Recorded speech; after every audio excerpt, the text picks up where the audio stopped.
One of the great things about smart TVs today is all the different content that you can watch with all the different apps that are available. In today's tech video, I'm going to show you how to download apps on your RCA smart TV.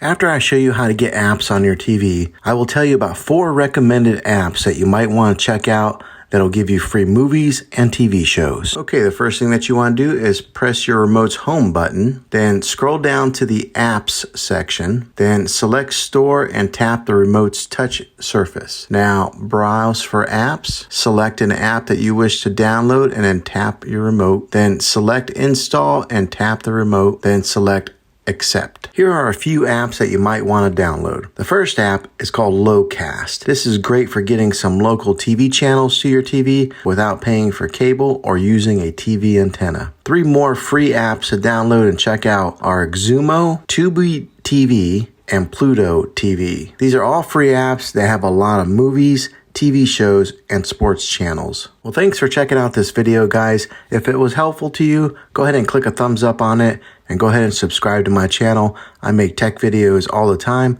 and I would love to have you back in the next one. Take care.